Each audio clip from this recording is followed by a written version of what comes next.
Hey everyone, Chloe here, and welcome back to my Soft Power platform, and welcome back to this channel. And if you are a new subscriber to our feminine community, then hello and hi and welcome.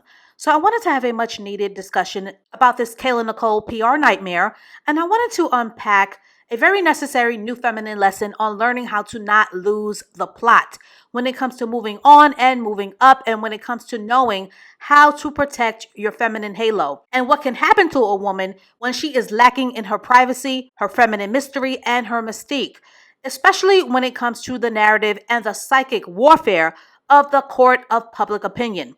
Now, the low budget stans and the fans who have absolutely nothing to lose or who are very low on emotional intelligence will always put a battery in your back when it comes to helping you to ruin your own public image and your own narrative. But when it comes to being a fully grown woman, all women need to learn the very vital lesson that there is a very thin line between keeping it real and being authentic versus the feminine mystique of knowing when to keep your mouth closed. Again, in order to protect your feminine halo, which I must say that as of now, Ms. KAYLA Nicole is doing a very poor job of. Now, for those of you who don't know, a soon-to-be 33-year-old Ms. KAYLA Nicole most recently went on a little podcast to talk girly things with a 22-year-old Ms. Angel Reese, where she talked about certain aspects of her life, the projects that she is currently working on, and a few of her relationship mishaps. But more importantly, KAYLA discussed what KAYLA is most known for, and that is being a long ago ex of a Mr. Travis Kelce. But let's all take a quick listen. Do you think that because of who he started to date, the negativity, the negativity from her fan club or her fans have affected you? I would be lying if I said that level of hate and just like online chaos doesn't impact me. It does. Yeah. Even to this day. Yeah. So you still experience it? Oh, yeah. Yeah. You could go to my most recent post and it will be people debating each other why I am worthless and I'll never be a talented person and I have no career and I'm a bum and I just... But what was the reason for that? If you left with Grace. I don't feel like there was nothing to do with me. I don't know. I think that there's something about that level of fame that attracts crazy people. And it's unfortunate because I've never done anything to warrant that kind of backlash, but... Now, KAYLA most certainly does not deserve to be continually harassed, but what I dislike most about the narrative around this breakup is that we all have seen Mr. Travis Kelce continue to grow his brand by hundreds of millions and has moved on damn near 3 years ago. And not once has that man uttered KAYLA Nicole's name other than his appearance on The Pivot.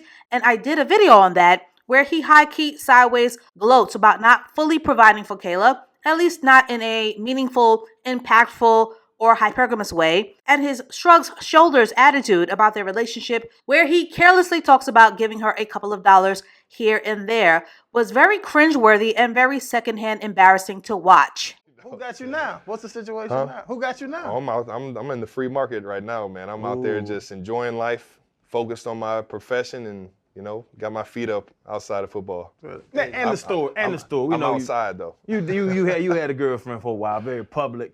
The story that you were too damn cheap. Man, that story was crazy, man. I needed out the horse's mouth. How crazy is man that? told you he blew through money the first few years. So now I'm watching him listen. I'm like, he trying to change his life. Don't buy into that shit. Don't buy into that shit. I'm not saying I would never say that I was supporting her. She had a very financially stable life and what she was doing in her career. But you got to be crazy if you think I'd never helped or gave her a couple of dollars to grab some food, or she gave me some money to go get some food. You know what I mean? We were in a relationship for 5 years. Yeah. $100 here and $100 there wasn't even thought about. You know what I mean? Yeah. Which is ridiculous, man. Absolutely ridiculous. The City Boys thought we had us one, didn't we? But what is more important to note about Mr. Kelce is that he has never, not once, used his platform to call off the dogs when it came to the fallout of their romantic relationship, which speaks volumes about his character as a man. And Travis's entire family continues to pay KAYLA dust, like the ex that never existed. These inactions alone lets me know that their breakup was indeed super nasty work, because he doesn't even have the decency to call off the hounds or to communicate to the public that KAYLA at best deserves her peace and to be left alone. Unfortunately, interracial relationships that implode are always an internet spectacle, and they keep the bloodthirsty incels going. But unfortunately, Ms. KAYLA has been non-stop dragged in the court of public opinion. But optics-wise, Travis has fully moved on and has 100% demonstrated that he really doesn't care. So with that being said, because of his lack of acknowledgement of their relationship on any level by Travis, and this man has moved on and has treated her like ancient history, KAYLA need not ever mention that man's name ever again after this very unnecessary interview with Ms. Angel Reese. Because talking about that man is always going to put a battery in the backs of the Swiftie fan base, and we all know that they go aggressively hard for their self-made billionaire queen. And at the time of this recording, there seems to be a bit of backtracking from the fallout of this Angel Reese interview. As someone who wears the title of influencer, there is a part of me that cares about how I'm influencing people and what they think of me and what they have to say of me. So looking back on my decisions, even recently, sitting down and doing a podcast, I felt like there were moments where I articulated myself in a really good way, and then were moments where if I could go back, I would maybe change the way that I said things because it didn't fully embody my character or my heart. But that's something that I'm learning, right? That was just last week. How do you feel? I feel like I'm learning. You know, I'm trying to continue to have the courage to stand in my power, to be myself, to answer questions honestly and transparently. But I also think that media training and a little PR goes a long way, because you don't have to answer every question. Like, every comment or DM doesn't deserve a response. I'm learning that. Now for some soft power game in regards to this Angel Reese interview. As a high value standard, ladies, you are never supposed to let a bully know that their devaluing tactics are working, especially when you are a public persona. So where exactly are KAYLA Nicole's PR people so that she can move up and forward and stand on business? Why even admit that the remarks of the Swifties have hurt you, so that they now know that their bullying tactics and their poisonous Reddit threads have been effective? And some of you are not going to want to hear this, but you can go argue with your quick weave. But every time Ms. KAYLA Nicole mentions that man's name, it's giving that she is passive aggressively leaving the door open and that she is hoping for a reconciliation. But that man is gone, long gone, and he isn't coming back. And he has his reasons. And KAYLA Nicole's over-invested stans, who have been vicariously living through her narrative, and who are crashing out, and who have been having collective nervous breakdowns when he got with Mrs. Taylor Swift, had unfortunately inspired Ms. KAYLA to turn into Maya Angelou with her Dear Black Girl speech.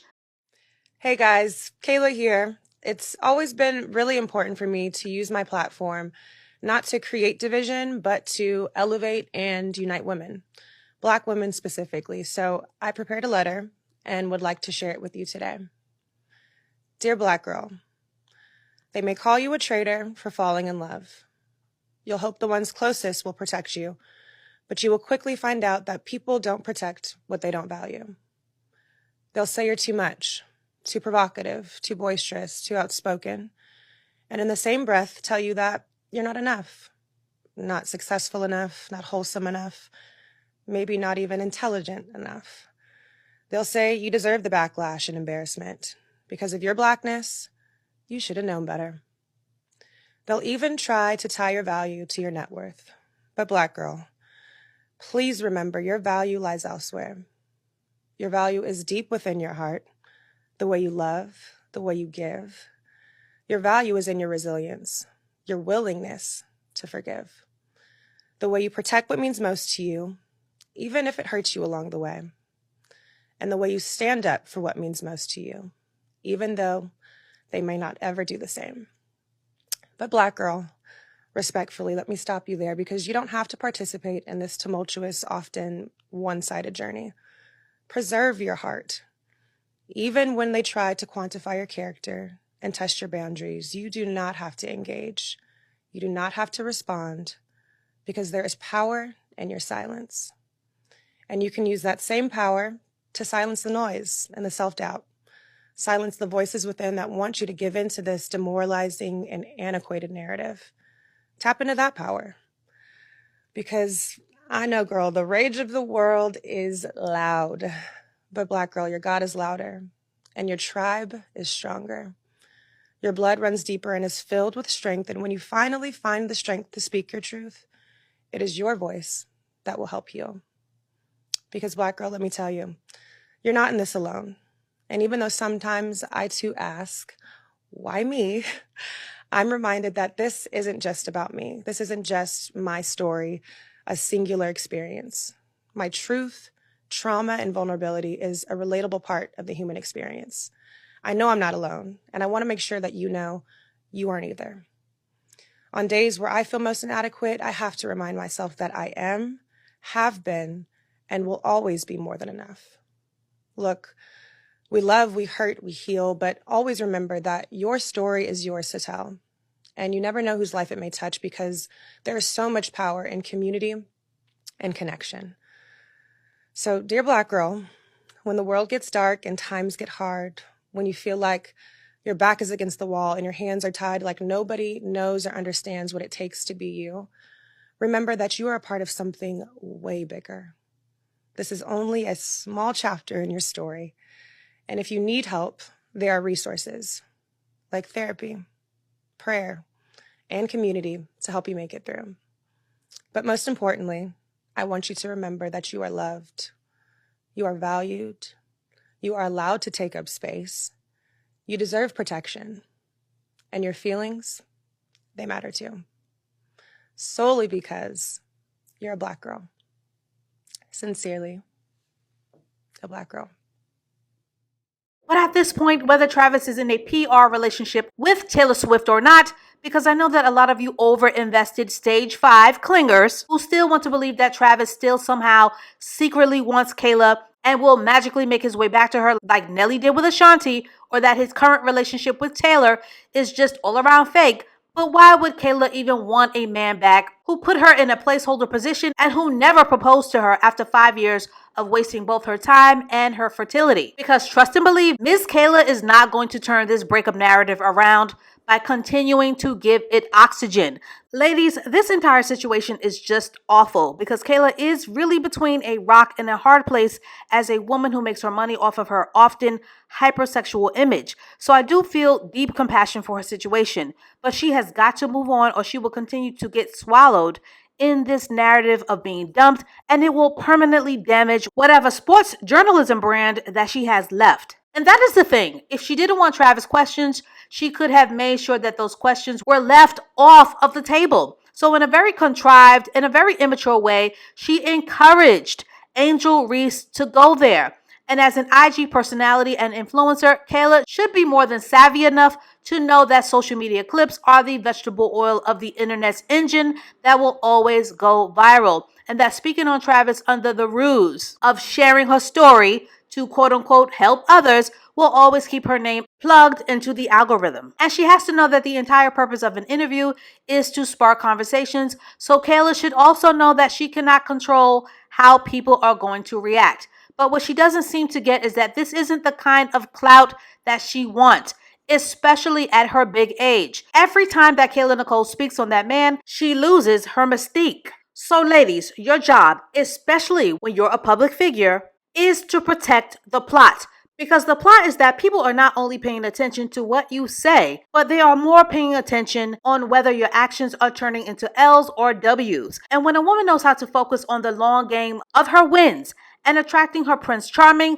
that will always be more well received as a stronger message than bringing up an ex whose name stays plastered in the media as the face of success. And yes, we know that Kayla is stunning and that she is one hell of a good-looking woman, but beauty also requires intelligence, and it requires substance and refinement and self-awareness, and not only appealing to a man's loins. And ladies, perception and narratives and spin are a real thing. So there will always be tremendous power in knowing when to keep your mouth shut. Ladies, women are the prize, but we must back it up with a feminine education and mindset development, or otherwise we run the risk of becoming playthings, placeholders, or an outright joke. And that is the thing. If KAYLA Nicole actually had some soft power skill sets in her womanhood tool belt, she'd be using them, not getting on a childish podcast to make herself look like this continual victim. Because with that Black girl Maya Angelou speech, she has already addressed the bullying once, and in my opinion, once is already enough.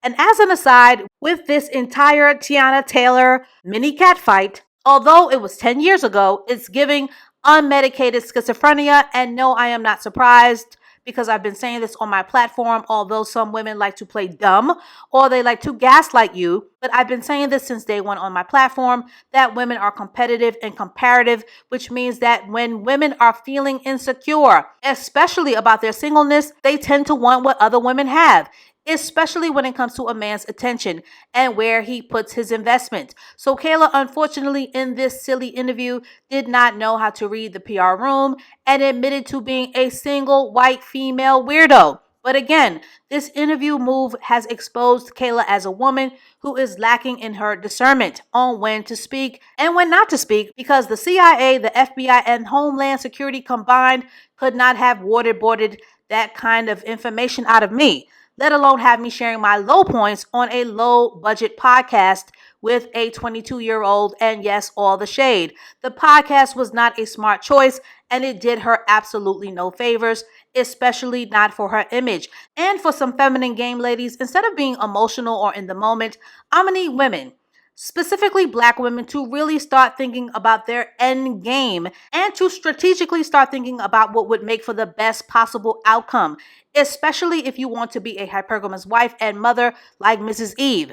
Ladies, when you're 25 and under as a woman, you are going to be inexperienced and you are going to make lots of mistakes because you are still finding yourself. But when you're 33, time to tighten up with some very much needed media training to protect whatever is left of your image. And yes, for my moaners and my groaners, Miss KAYLA is allowed to share her story and she is allowed to talk about Travis as much as she wants, but she also needs to be prepared for the backlash, the consequences, and the butthurt spin that comes with, because the unhinged stands and the useless incels will continue to eat her for lunch and cook her like dinner, and they will do whatever it is in their power to viciously make KAYLA feel unsafe. I'm sorry, but we should all know by now that the internets are not kind. And all this interview did was give the Swifties and the jobless incels more ammo to clown her. So for KAYLA's sake, she has got to pivot so that she can stop being only known for who she used to be attached to.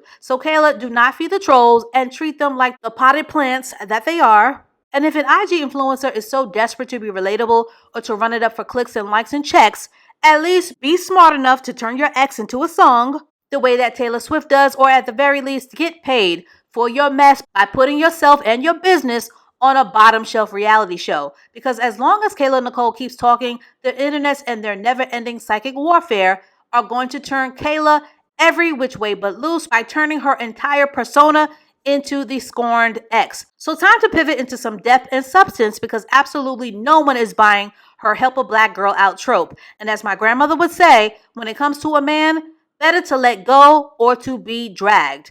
So that is all that I have to say on this for now. But to get this conversation started, was KAYLA Nicole simply just sharing her story, or was she being a low-key stunt queen? And should KAYLA Nicole be serving the needs of her over-invested parasocial stands, or should she be moving in the power of silence? And as always, I thank you so much for liking, for sharing, and for subscribing, and for being a part of our growing soft power community. And please stay tuned for more cautionary tales to come. And I will catch up with you ladies and lurkers and ear hustlers in the next one. I don't know who needs to hear this right now, so you're all just going to repeat after me. And if the shoe fits, you're going to wear it. Got 4 things to repeat here. Ready? His lack of interest. His lack of interest. Good. In me is unattractive. Ready for another one? His lack of effort in dating me. His lack of effort in dating me is, you guessed it, unattractive. Okay, got it. His lack of urgency. In pursuing me is unattractive. Good. Okay, got it. And lastly, his lack of excitement about having a chance with me is, you jumped the gun there, but you got it right, is unattractive. Okay? He's not excited about you. He's hardly dating you. He's not pursuing you. And ultimately, he's not interested in you. All of these things should be, because they are, unattractive. There is nothing desirable about someone who does not desire you. That is all. Change until staying the same is more painful than changing. That is why it's great to get into an environment that instigates change, because most of us won't do it on our own. Hey, back check this. Go find that aunt or uncle, and you'll go, oh, right, that's what this looks like. So, you want to get around people who push you and challenge you. You want to get around people who are growing and get in that community if you're passionate about growing and you want more from your life. But you aren't going to get more if you don't become more. It's the law of the universe.